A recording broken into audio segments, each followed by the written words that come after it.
Hi, zpolt here, welcome to my lab, and today we're gonna review the VJJB N30. So this is a new brand here in the lab. This is the first VJJB here, and from the looks of it, it is really something different compared to your other chi-fi manufacturers. So we're gonna take a look at it and give you guys also my review on the N30. Let's jump right into it.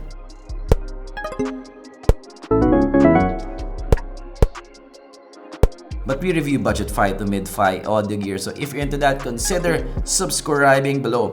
So let's go to the N30 build first. So actually from the get-go, this is different from your other chi-fi brands. So if you look at that, guys, you have the Alien versus Predator kind of design right there. So you have the hose there is see-through, but you have the kind of honeybee kind of design right there. It looks cool, it looks like an alien thing.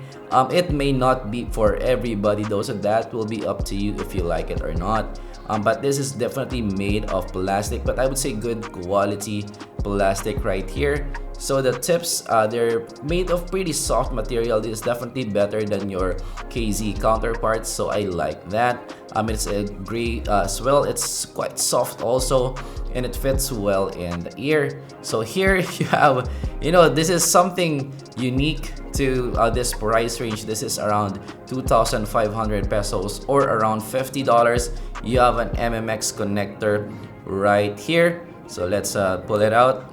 Look at this, guys. You have an MMX here. So yeah, usually at this price range you get the 2-pin connector, but here you get an MMX connector right here. So yeah, the looks of the lobes is fine for me. It's not a deal breaker. Here you have memory wire already, so that is nice. And actually the cord, the cable here is built really well.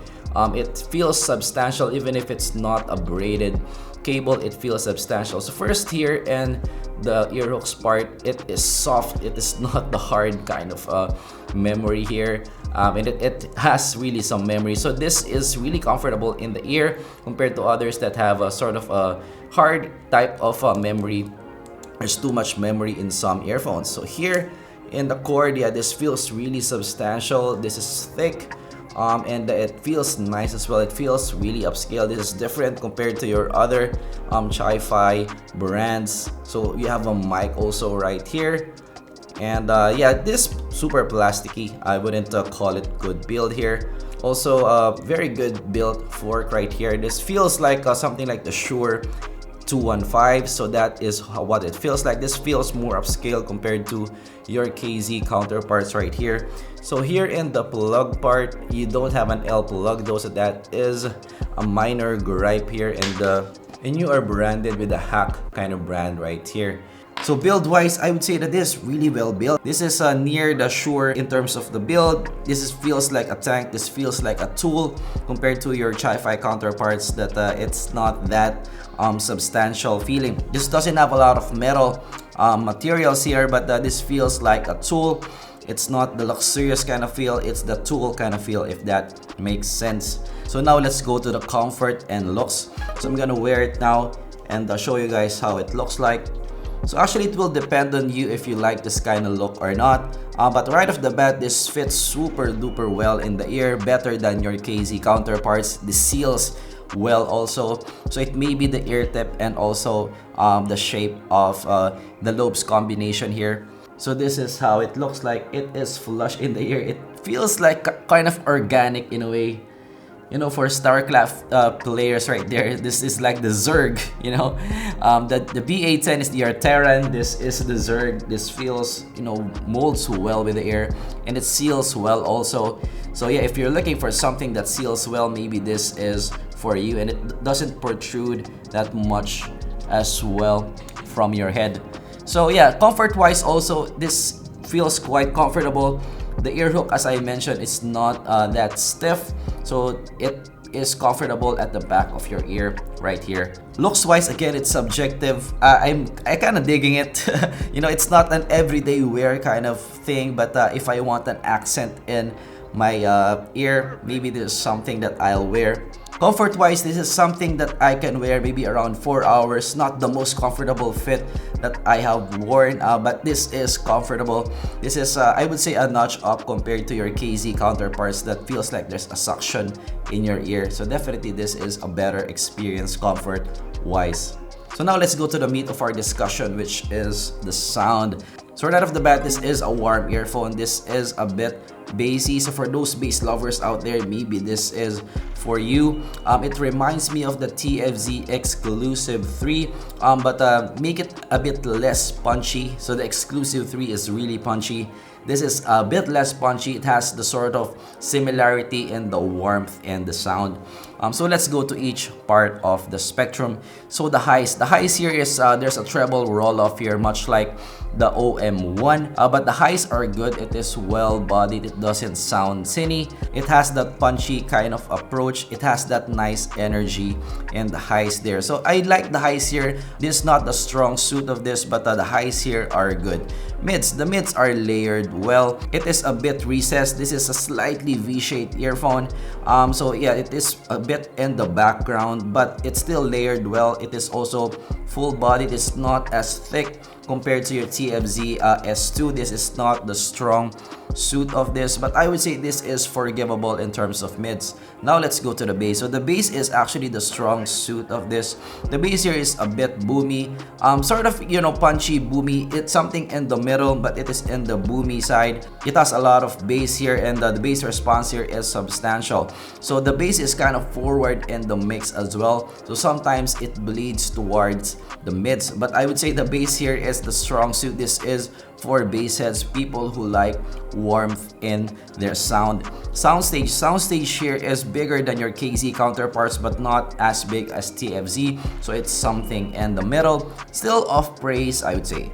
Instrument separation is average here. It's not as black and white as maybe your Tin Audio T2 Pros. You can pinpoint the instruments, but not as well because of that boomy nature of the bass here. I didn't feel a hint of sibilance here because of that treble roll off, but this may feel fatiguing after hours of use because of that kind of aggressive kind of sound. The tonality here is a bit aggressive as well. So this is definitely a colored sound. This is not something that you're gonna use for monitoring. So this is more for casual listening, kind of a musical kind of earphone here. So is this good sounding? Yes, this is good sounding, but this is for the bass heads out there and for people who like warmth, for people who like, you know, flat sound. This is not for you, but I would say this is a worthy contender in the warm kind of earphone. Genre pairings, I actually like acoustic tracks here because of that aggressive, punchy kind of sound. The twang in the guitar just comes out. I also like pop music here because of that warmth in the sound. You know, it just feels fuller when you're listening to pop music. I also like guitar tracks here because of that treble roll off. It doesn't have that much sibilance. You can listen to it for a long period of time. Rock music is okay also here because of that thump in the bass, that mid bleed.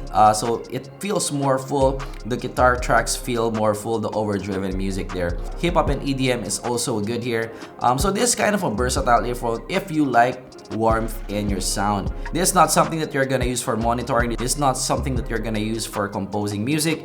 This is not built for that. It is more for if you want to have some fun with your music. So compared to the TFZ S2, this is again more V-shaped and warmer than the TFZ S2. Compared to the TFZ Exclusive 3, this is less punchy. This has a little bit less bass as well.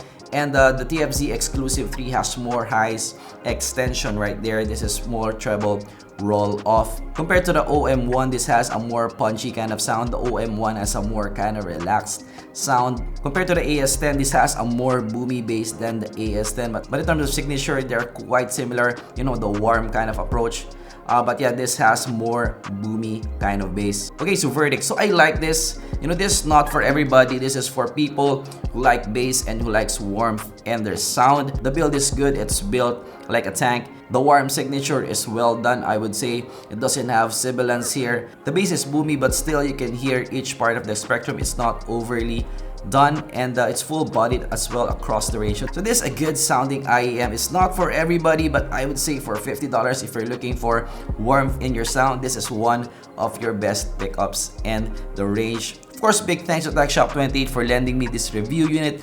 links down below for their shop. Please support their shop. They have some new stocks coming over, so that will be really exciting. Hopefully I can get some review units from them as well. So this is the review of the VJJB N30. Hopefully you like this review. If you learned something, leave a like, and of course subscribe for more content like this here in zpolt Labs. And of course I'm gonna see you guys in the next video.